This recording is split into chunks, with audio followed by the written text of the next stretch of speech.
The fighting for the bridge at Remagen had been a brutal, close-quarters thing of smoke, bayonets, and screens echoing off ironwork. Now, in the sudden, ringing quiet of American control, the 9th Armored Division was pushing across. Sergeant Matt O'Reilly, a gruff, practical man from the Indiana steel town of Gary, was helping to clear German debris from the approach. That's when he saw the piano, sitting upright and utterly unscathed in the middle of the cratered, muddy riverbank road. It looked like it had been delicately placed there by a giant's hand. Its lid was propped open, the ivory keys gleaming in the damp, gray light. O'Reilly's men laughed, a nervous, jagged sound. "Look at that!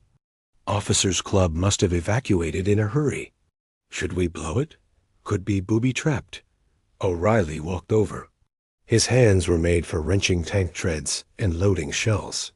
But his mother had been. She'd played in the church in Gary every Sunday until the Depression took the church, and then the piano. He ran a calloused finger along the smooth wood. No wires. "Give me a minute," he grunted. He sat on the ornate carved bench. The mud from his boots pooled on the pedals. He looked at the keys. He hadn't touched a piano in 15 years. His mother's songbook was a faded memory. All he could hear was the roar of forges and the clang of assembly lines. O'Reilly took a breath that tasted of cordite and river mud. He didn't know any songs, not anymore. So he played the only thing he truly knew. He began to hammer out a rhythm.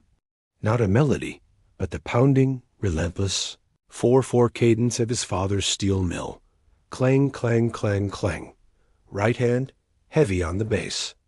Left hand, a metallic whisper and a pneumatic punch. It was the sound of the Gary Works at full swing, the driving beat of the trip hammers, the rhythmic sigh of the Bessemer converters, the shriek of the saws cutting red-hot steel. He played it loud, discordant, and powerful. It was machinery music, factory floor jazz. They weren't hearing a piano. They were hearing the forge that had made the shells in their belts, the tanks at their backs. A burly private from Pittsburgh began to stomp his boot in time, his head nodding. A mechanic from Detroit closed his eyes, a grin spreading under his helmet strap. O'Reilly built the sound, adding the whistle of the foreman, the clatter of the ore carts, all in pounding, dissonant chords. It was ugly. It was magnificent.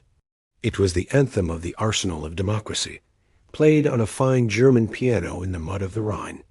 He finished with a final crashing chord that echoed off the iron girders of the Ludendorff Bridge, a sound of pure, unrefined power. Silence. Then men erupted not in laughter, but in cheers and wild applause. As the cheers died down,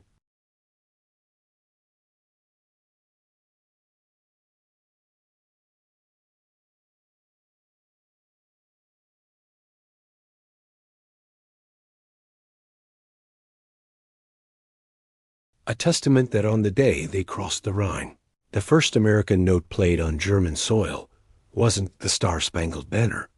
It was the raw, pounding, unbreakable rhythm of the factory floor back home.